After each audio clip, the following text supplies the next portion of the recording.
L'écho du patrimoine par Mescar Gestion Privée avec Arnaud Maurice.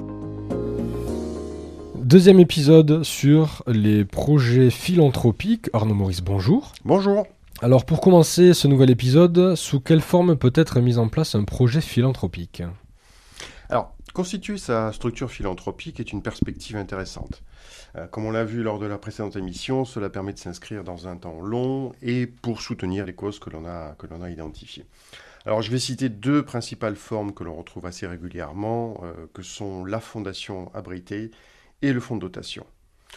Alors, si je dois parler de la fondation abritée, qu'on appelle d'ailleurs assez couramment la fondation, comme son nom l'indique, on retrouve ces fondations abritées par une fondation abritante qui va présenter l'énorme avantage d'assurer toutes les démarches de création, de gestion comptable, financière et juridique.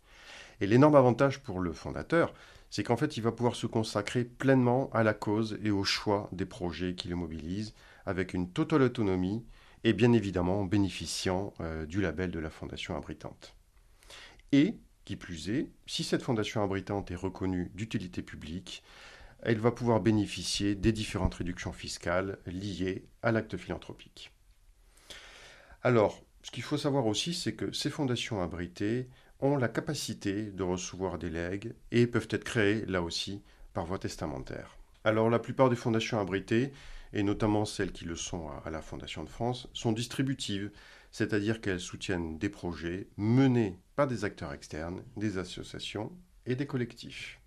Deuxième forme, nous avons le fonds de dotation, qui lui est une structure un petit peu différente, qui nécessite un premier engagement initial de l'ordre d'une quinzaine de milliers d'euros et un dépôt des statuts à la préfecture.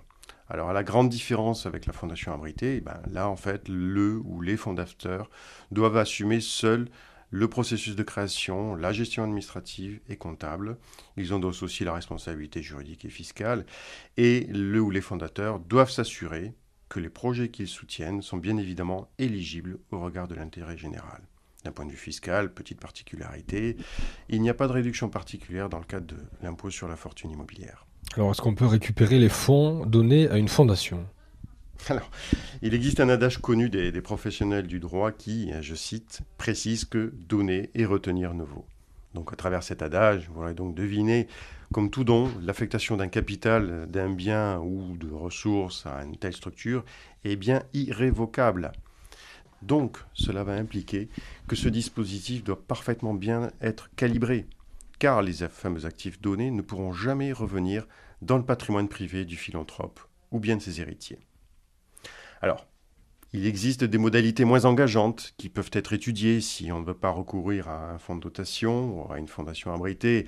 On peut citer par exemple la donation temporaire d'usufruit qui va permettre, sur une durée définie au préalable, de donner les revenus soit d'un portefeuille, soit d'un bien immobilier à une association ou à une fondation.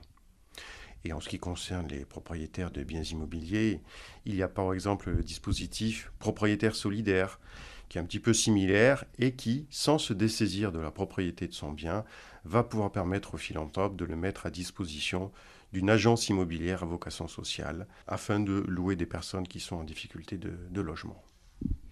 Alors comme le précédent épisode, est-ce que vous pouvez illustrer vos propos par un exemple ? Oui, bien évidemment, et avec plaisir. Alors, prenons le cas d'un monsieur, cette fois-ci, qui est marié, qui n'a pas d'enfant, qui se retrouve retraité des services de santé. Donc, c'est quelqu'un, en fait, qui, imaginons-le, a toujours été intéressé par les exclus et a toujours choisi d'aller les rencontrer, de leur parler, d'échanger avec eux et, en gros, de leur donner du temps. Il s'avère que ce monsieur a un patrimoine relativement important, notamment immobilier, et que ce monsieur en percevait des revenus très importants, pas forcément nécessaires d'ailleurs à son train de vie, et aussi et surtout lourdement fiscalisés. En fait, ce monsieur, bien évidemment, il ne souhaite pas se dessaisir de son patrimoine, mais la réflexion a été de se dire, qu'est-ce que je peux faire effectivement pour continuer à aider ces fameux exclus qu'il avait l'habitude de rencontrer, tout en assurant la transmission à ses neveux, puisque, je le rappelle, il n'a pas d'enfant. Donc à ce moment-là, il lui a été proposé de faire de cette charge un avantage par le recours à une donation temporaire d'usufruit, par laquelle il conserve la propriété de ce bien, mais par contre, tous les revenus liés à la gestion de ces biens arrivaient directement au profit d'une association pour pouvoir aider les exclus. Et ce, sans que lui, dans son patrimoine personnel, n'en subisse d'imposition, puisqu'il ne percevait à la fois plus les revenus fonciers et il n'était plus non plus redevable de l'impôt sur la fortune immobilière. Petit exemple qui permet d'illustrer en fait ce qu'il est possible de faire. Alors quels sont les avantages de ces dispositifs ? Alors, ces dispositifs qui, je le rappelle encore une fois, sont temporaires, hein, on va plus les considérer comme des temps d'apprentissage. Alors, temps d'apprentissage, pourquoi ? Pour affiner, par exemple, son projet philanthropique, qu'il soit personnel ou qu'il soit familial, pour comprendre les besoins présents et futurs de la cause que l'on entend soutenir, d'interagir aussi surtout avec les organismes bénéficiaires. Donc, comment les fonds sont utilisés, quel est le retour du terrain, quel est l'impact en fait sur la cause bénéficiaire, mais aussi une information sur qu'est-ce qui a bien fonctionné et qu'est-ce qui a moins bien fonctionné. Donc l'enjeu en fait c'est d'obtenir un retour sur son investissement entre guillemets philanthropique. À quoi ma philanthropie a-t-elle contribué ? En quoi a-t-elle permis d'améliorer la situation des bénéficiaires ? En fait, ces différentes étapes, elles vont permettre à la fois de nouer la confiance et surtout de valider l'efficacité et la transparence du projet philanthropique, qui sont autant de préalables avant de confirmer un projet bien plus important.